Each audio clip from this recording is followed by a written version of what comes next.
우리가 지난 1월부터 여호수아 이 말씀을 이렇게 매 주일마다 이렇게 봐왔습니다. 이게 성경 읽을 때에 마지막 장이 언제 오나 이 언제 끝나나 하는 그런 어떤 생각을 하면서 성경 각 권을 읽어갈 때가 있는데, 이제 여호수아는 24장으로 되어 있단 말이죠. 이제 마지막 24장 끝장에 이르게 되었습니다. 좌우에 계신 분들과 한번 인사하실까요? 끝까지 잘 달려왔습니다. 예, 24장을 우리 오늘 읽었는데, 이제 다음 주가 되면 여호수아 한 권은 끝나게 될 것입니다.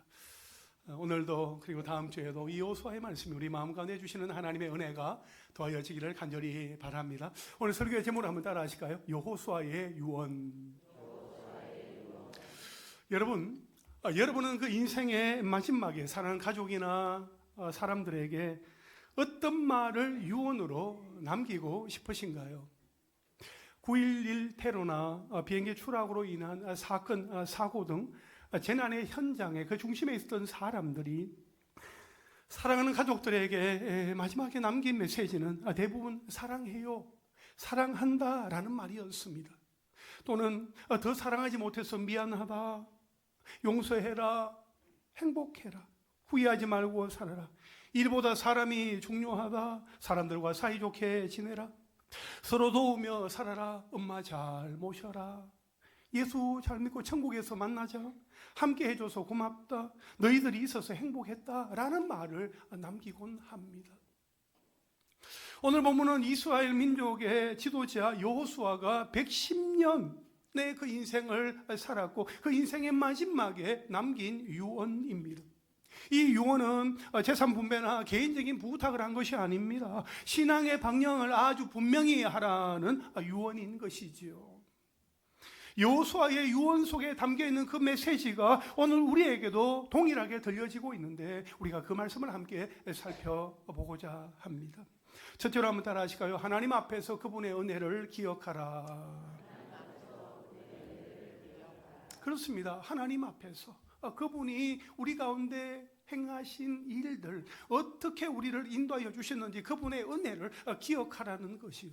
오늘 본문 1절 말씀을 함께 읽겠습니다. 시작. 여호수아가 이스라엘 모든 지파를 세겜에 모으고 이스라엘 장로들과 그들의 수령들과 재판장들과 관리들을 부르매 그들이 하나님 앞에 나와 선지라. 아멘. 여러분, 여기에 보면 여호수아가 이스라엘 모든 지파를 세겜에 모으고 했습니다. 여호수아 23장에서는 이스라엘의 지도자들을 모아서 권면을 했습니다. 그리고 오늘 본문에서는 이스라엘의 모든 지파 백성들을 다 한자리에 모으면서 그들에게 부탁하고 있습니다. 여러분, 이스라엘 모든 지파가 지금 어디에 모였습니까? 어디에 모였어요? 세겜에 모였다고 했습니다. 여러분, 세겜은 어떤 곳입니까? 세겜은 이스라엘 백성이 가나안 땅에 처음 들어오게 되었을 때에 축복과 저주를 선포했던 그리심산과 에발산 그 사이에 있는 곳입니다.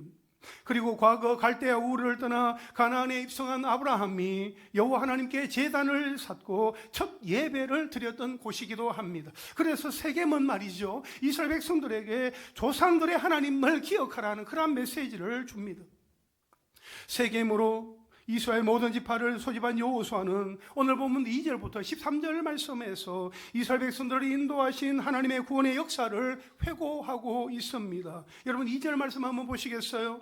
여호수아가 모든 백성에게 이르되 이스라엘의 하나님 여호와께서 이같이 말씀하시기를 옛적에 너희의 조상들 곧 아브라함의 아버지 나홀의 아버지 데라가 강 저쪽에 거주하여 다른 신들을 섬겼으나 라고 말씀을 하고 있습니다.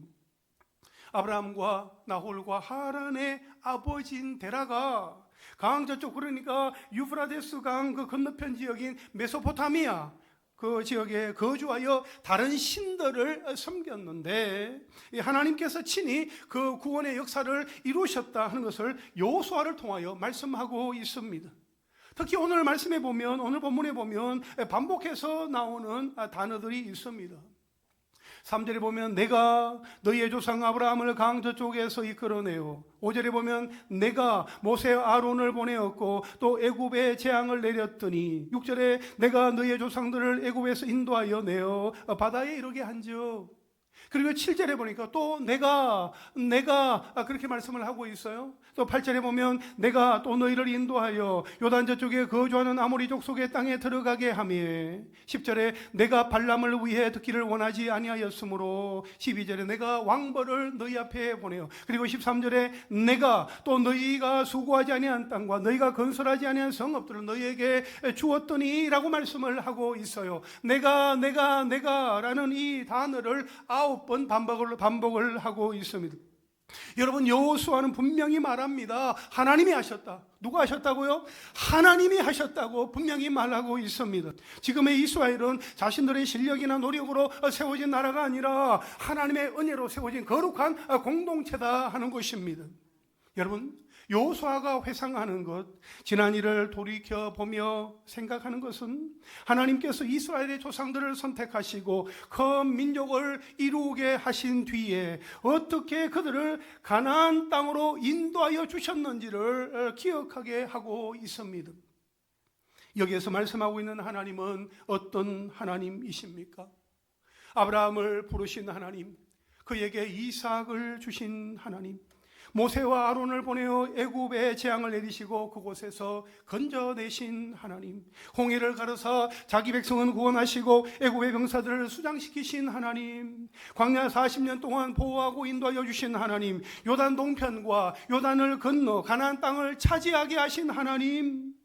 여러분, 여호수아는 하나님으로 인하여서 이스라엘의 역사가 어떻게 시작이 되고 진행되어 왔는지를 전했습니다.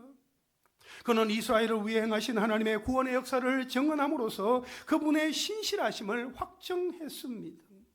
하나님은 여호수아를 통해 그분의 구속 역사를 직접 말씀해 주신 거지요. 하나님은 내가라는 주어를 여러 번 반복해서 사용하심으로 그 모든 구원의 역사가 친히 그분이 행하신 일이다 하는 것을 알려주셨습니다. 아브라함의 때부터 출애굽에 이르기까지 하나님이 하신 일에 비하여서 이스라엘 백성들이 한 일은 하나도 없었습니다. 그들은 그저 하나님의 구원 역사의 목격자일 뿐이었습니다. 그 모든 일은 친히 하나님이 하신 일이었습니다. 그 하나님 앞에 이스라엘 백성들이 지금 서 있는 것입니다.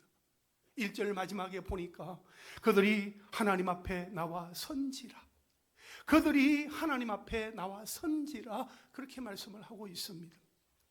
이스라엘 백성들이 나와서 서 있는 자리는 말이죠, 여호수아 앞인 것 같지만 그 자리는 하나님 앞이다 하는 것입니다. 이스라엘 백성들의 모든 지파들이 하나님 앞에 나와서 서 있게 된 것입니다. 여호수아는 이스라엘 백성들을 세겜에 모아놓고 언약을 갱신하고자 합니다. 이처럼 여호수아가 마지막으로 모든 이스라엘 백성들을 하나님 앞에 세우고 언약을 갱신하고 충성을 다짐하는 그 의식을 하게 된 것은 앞으로 그들과 후손들의 그 삶이 결국 이 언약을 준수하느냐 아니냐 거기에 달려있기 때문이었습니다. 여러분, 하나님 앞에 서 있는 백성들의 모습을 한번 상상해 보십시오. 참으로 장엄했을 것입니다.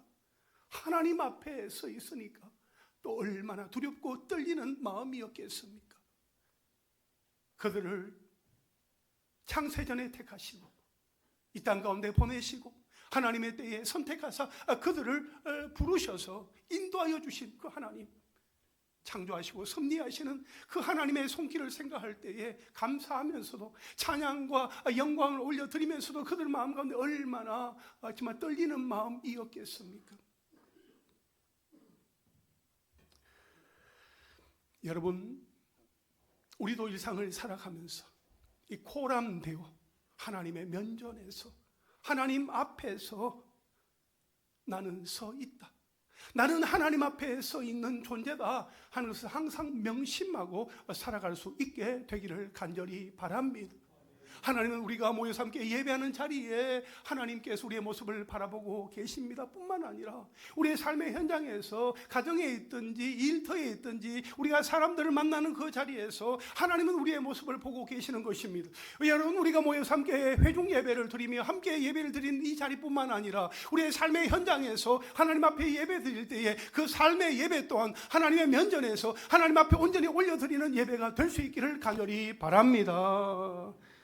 여러분, 우리를 사랑하시는 그분이 우리 앞에 계신다 하는 것을 우리는 다 믿기 때문에 늘 우리는 우리 자신을 잘 살펴보아야 합니다.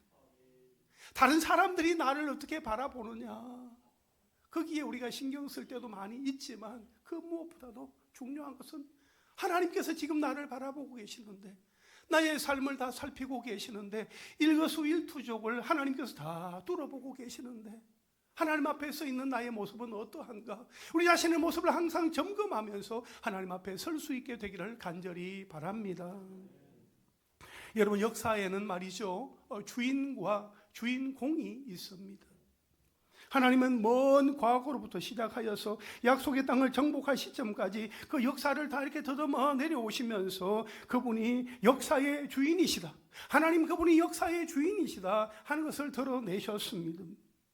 이스라엘 백성이 이 가나안 땅 여기에 오기까지 그 배후에는 이스라엘을 위해서 친히 싸워주신 하나님의 열심이 있었습니다. 하나님은 이스라엘을 약속의 땅으로 인도하셨고 대적을 물리치사 적과 꿀이 흐르는 땅을 차지하게 하셨습니다. 하나님은 백성들이 너희의 칼이나 너희의 활로서 이같이 한 것이 아니다 하는 것을 깨닫기 원하셨습니다. 여러분, 우리가 누리는 안식은 하나님의 은혜요 선물입니다. 우리의 공로가 아닙니다. 우리가 수고하고 애쓴 노력의 결과가 아니다 하는 것입니다. 이것은 역사의 주인공인 우리가 잘 깨달아야 하는 사실입니다. 역사의 주인공에게는 자랑할 것이 없습니다. 영광을 받으실 분은 오직 역사의 주인이신 하나님이십니다.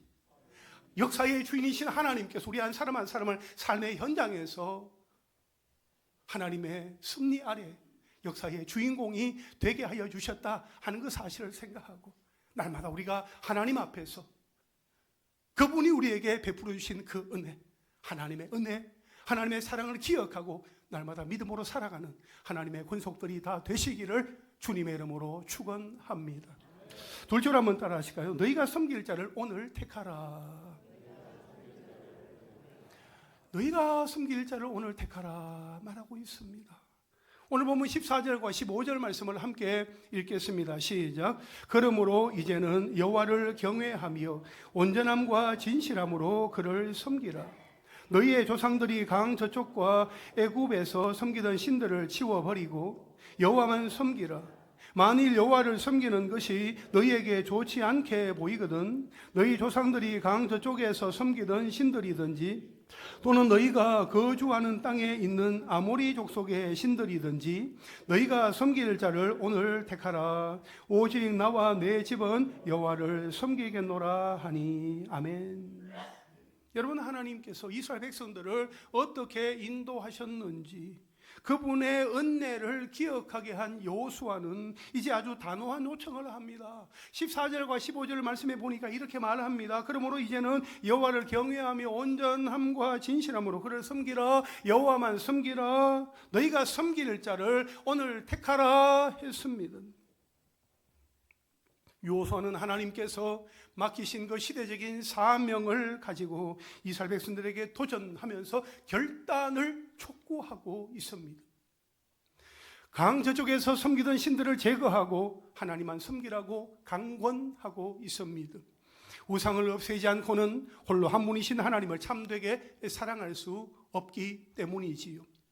여호수아는 백성들에게 선택의 여지를 분명히 제시하면서 너희가 섬길 자를 택하라 했습니다.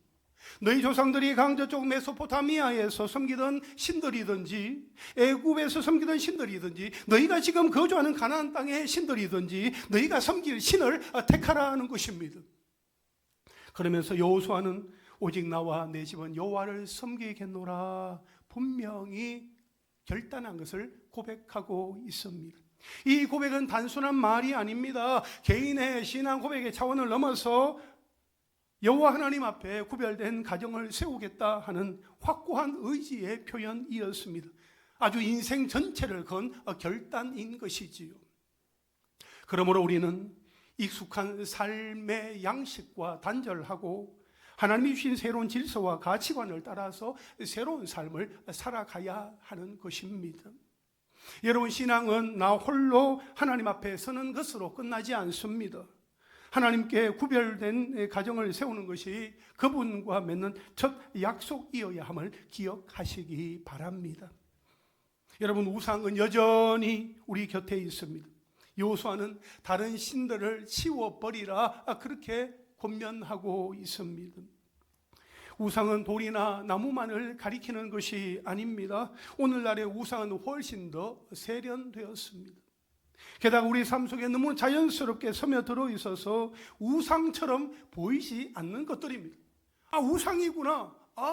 섬기면 안 되지. 우리가 그렇게 피하게 되는 거죠. 근데 아주 자연스럽게 우리 일상 속에 스며들어와서 우상이 아닌 것처럼 있다 보니까 우리가 그것을 우상으로 나도 모르게 섬기고 살아가게 된다 하는 거죠.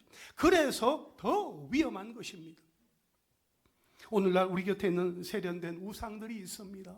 한 7가지를 말씀을 드릴게요. 첫째로, 돈이 아니라 안정이라는 우상입니다.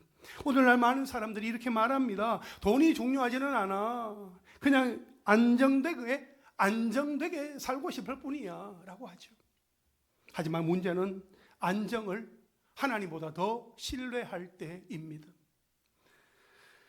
통장의 잔고가 줄어들면 평안이 사라지고, 가정 경제의 불확실성 앞에서 기도보다는 걱정이 앞서고, 하나님의 뜻보다 손해보지 않는 그러한 선택을 먼저 할 때에 그 안정이라는 것은 이미 우상이 되어 있는 것입니다.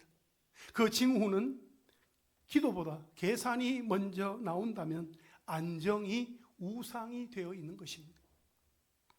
둘째로, 자녀의 성공이라는 우상입니다. 부모에게 있어서 가장 강력한 우상 중에 하나입니다.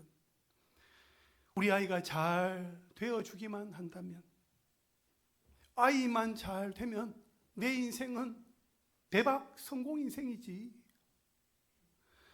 그래서 예배보다 입시, 진로가 우선이 되고 신앙보다 스펙을 더 많이 쌓아가게 하며 자녀의 미래를 하나님보다 더 붙잡고 있을 때에 자녀는 축복이 아니라 하나님 자리를 대신하는 우상이 되어 있는 것입니다. 그 징후는 자녀 문제 앞에서 하나님보다 불안이 더 크다면 자녀의 성공이 우상이 되어 있는 것입니다. 셋째로, 경험과 연륜이라는 우상입니다. 나이가 들면 자연스럽게 생기는 우상입니다.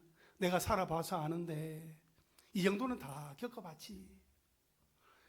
문제는 하나님의 말씀보다 내 경험이 기준이 될 때입니다. 말씀보다 경험을 더 신뢰하면 기도는 줄고 확신은 늘어납니다. 그러나 그 확신은 신앙이 아니라 자기 신뢰일 수 있다, 자기 체면일 수 있다 하는 것입니다. 그 징후는 말씀을 들을 때에 이미 다 아는 이야기지 라고 느낀다면 경험과 연륜이 우상이 되어 있는 것입니다. 넷째로, 편안함과 익숙함이라는 우상입니다. 우상은 때로 불편함을 싫어하는 그 마음으로 숨어 있습니다. 이 정도면 괜찮겠지 뭐. 굳이 그렇게까지 할 필요 있어? 지금이 제일 편한데 왜 바꿔? 그러나 하나님은 종종 편안함 밖으로 우리를 불러내십니다. 신앙이 도전 없이 유지가 되고 헌신 없이 편안해졌다면 그 편안함은 이미 우상이 되어 있을 수 있다 하는 거죠. 그 징후는 순종보다 불편하지 않은 신앙을 원한다면 편안함과 익숙함이 우상이 되어 있는 것입니다. 다섯째로, 건강과 장수라는 우상입니다. 여러분, 건강은 축복입니다. 건강은 분명히 축복이지만 건강이 목적이 될 때에 그게 우상이 되는 것입니다.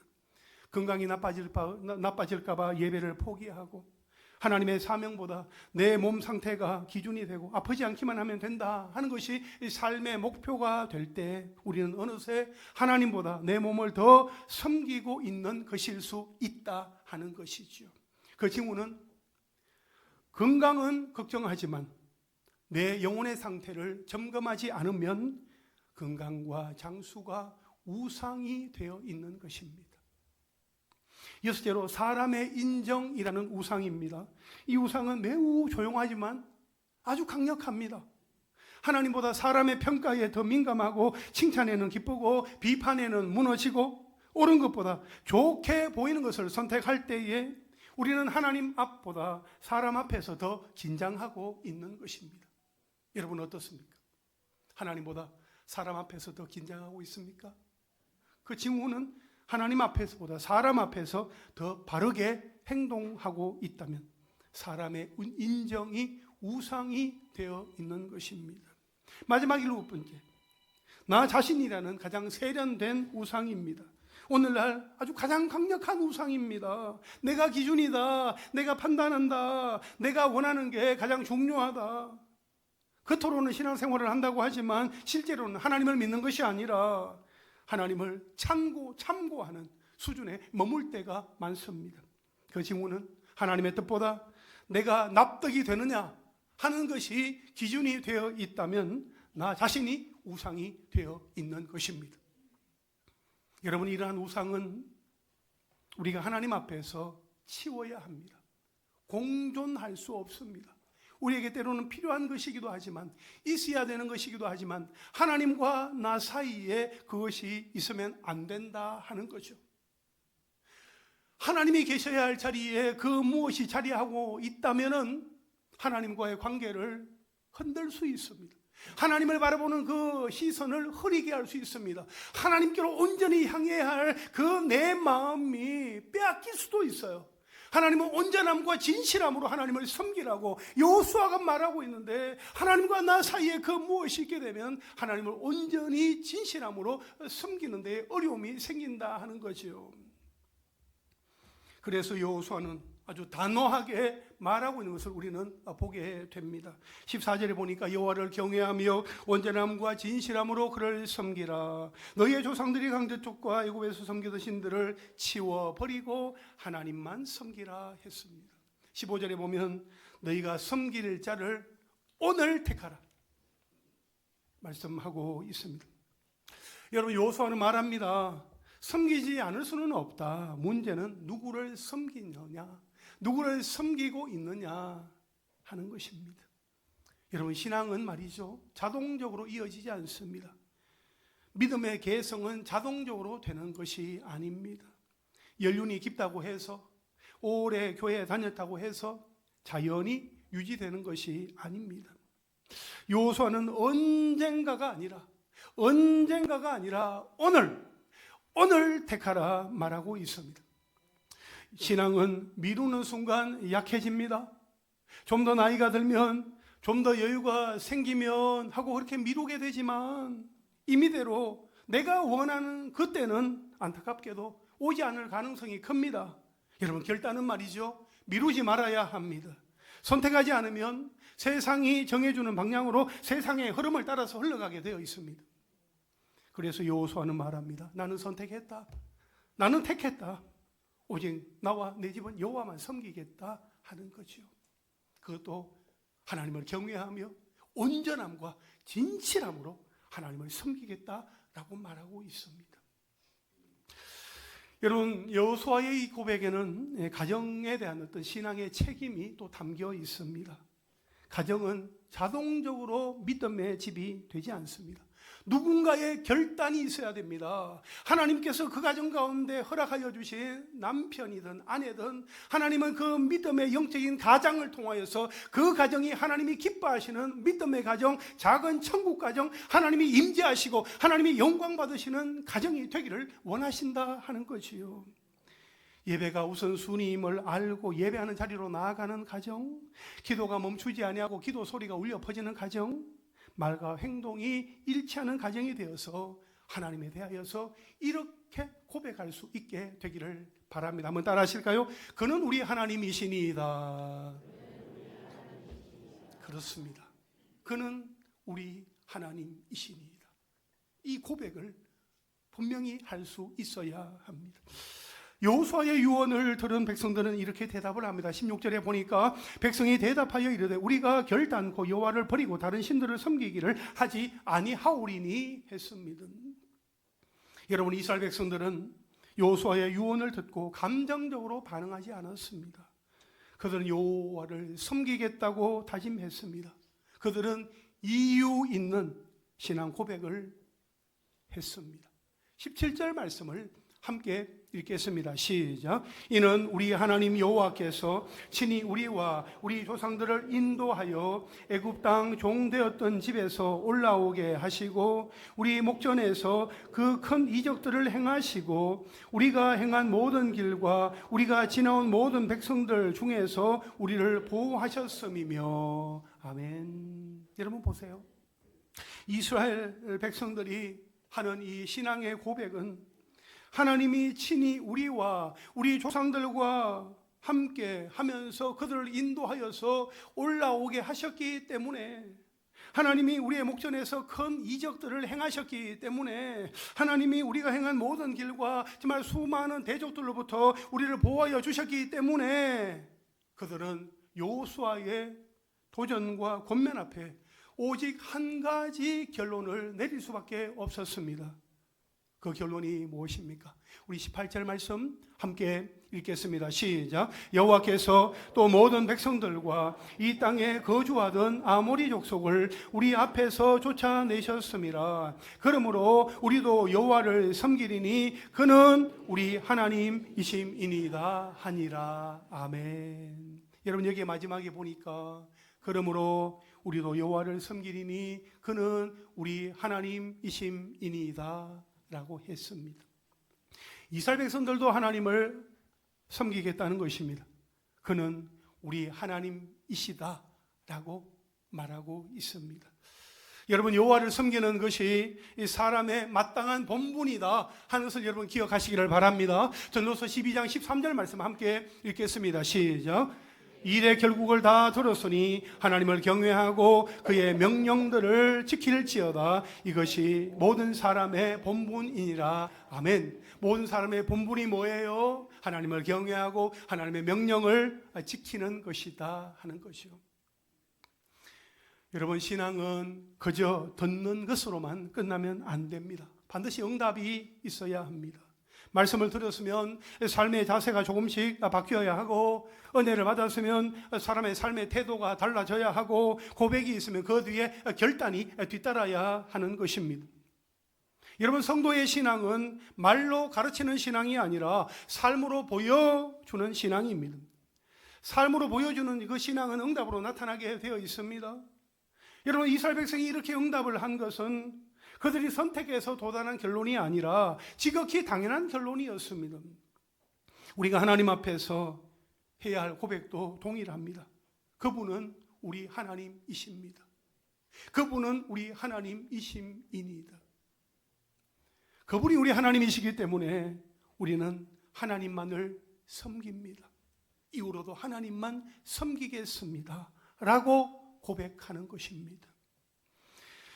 그런데 여러분, 우리가 그렇게 고백한 대로 잘 섬기게 된다면 얼마나 좋겠습니까? 우리가 하나님만 섬기겠습니다 라고 고백은 하지만 온전히 진실되게 섬기지 못할 때도 있다 하는 것이지요.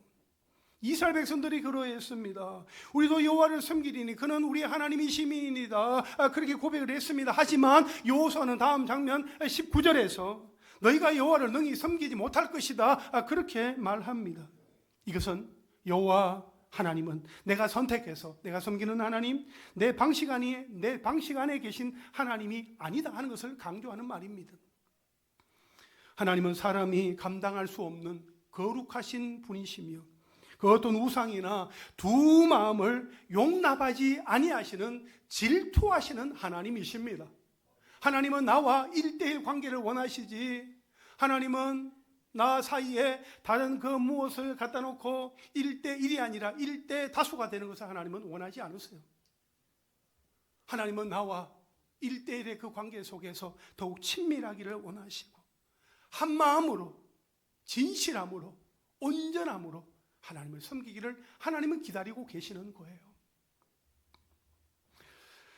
그래서 자신의 결심을 지키는 일보다 더 중요한 것은 현재 자기의 모습이 하나님의 주권과 전적인 은혜로 되었다 하는 사실을 항상 기억하는 것입니다. 이것은 하나님의 주권적인 역사야. 이것은 하나님이 하신 일이야. 하나님이 개입하셔서 내 삶 가운데 행하신 일이야 하는 것을 인정하고 고백하는 것이 아주 중요합니다. 여러분, 나는 지금 하나님을 잘 섬기겠다는 나의 결심만으로만 신앙생활을 하고 있지 않습니까? 여러분, 나를 중심에 두지 말고 하나님을 내 삶의 중심에 모시는 은혜가 있으시기를 간절히 바랍니다. 여러분, 하나님 앞에서 그분의 은혜를 기억할 때 고백과 결단은 아주 자연스럽게 나오게 됩니다. 반대로 하나님의 은혜를 잊어버리면 우리는 하나님을 떠나가게 됩니다. 내 마음대로, 내 생각대로, 내 임의대로, 내 고집대로, 내 감정대로 하게 된다 하는 거지요. 지금 우리의 결단과 결정은 우리의 자녀와 우리 손주에게 아주 영적인 유산이 된다 하는 것을 여러분 기억하시기를 바랍니다. 하나님 앞에서 우리가 예배를 선택하면 우리의 자녀들은 예배의 가치를 배우게 됩니다. 하나님 앞에서 우리가 말씀을 선택하면 가정은 하나님의 말씀 위에 바르게 세워지게 되는 것이지요. 하나님 앞에서 우리가 하나님을 선택하면 우리의 가정, 우리의 가문은 하나님께 속한 가정, 하나님이 기뻐하시는 가문이 되는 것입니다. 여러분의 가정, 여러분의 가문이 은혜의 가문이 될 수 있기를 원하고 날마다 하나님이 기뻐하시는 영광 받으시는 가문이 될 수 있기를 간절히 바랍니다. 그래서 여호수아는 말합니다. 너희가 섬길 자를 오늘 택하라. 오직 나와 내 집은 여호와를 섬기겠노라. 그렇게 말할 때에 백성들의 대답은 무엇입니까? 우리가 그렇게 하겠다는 거죠. 왜요? 그는 우리 하나님이심이니이다. 그분이 우리의 하나님이시기 때문에 우리도 그렇게 섬기겠습니다 라고 고백하는 그 이스라엘 백성들의 고백을 우리가 보게 되는데, 이 고백이 저와 여러분 우리의 고백이 될 수 있기를 간절히 바랍니다. 이제 말씀을 정리하겠습니다. 여호수아는 그의 인생 110세의 나이에 이렇게 고백합니다. 오직 나와 내 집은 여호와를 섬기겠노라. 이것은 그저 노년의 고백이 아니라 평생을 통하여서 그가 체득한 믿음의 고백인 것입니다. 오늘 말씀 앞에서 우리도 다짐하고 결단하기를 바랍니다. 지금까지의 삶이 하나님 앞에서 하나님 그분의 은혜였음을 기억하고 오늘 다시 여호와 하나님을 섬기기로 선택하고 그는 우리 하나님이십니다 라고 고백하는 것, 이것이 우리 인생의 마지막까지 남는 신앙의 고백이 될 수 있기를 간절히 바랍니다. 내게 있는 우상은 다 지워버리고 하나님을 경외하고 온전함과 진실함으로 하나님을 섬기고 하나님을 사랑하는 우리가 될 수 있기를 간절히 소망합니다. 여러분, 만약 오늘이 내 인생의 마지막이라면 나는 나의 자녀에게, 손주들에게, 다음 세대에게 무엇을 유산으로 남기시겠습니까? 돈입니까? 부동산입니까? 온갖 걱정, 근심, 염려입니까? 아니면 하나님을 사랑하고 섬기라는 믿음의 고백입니까?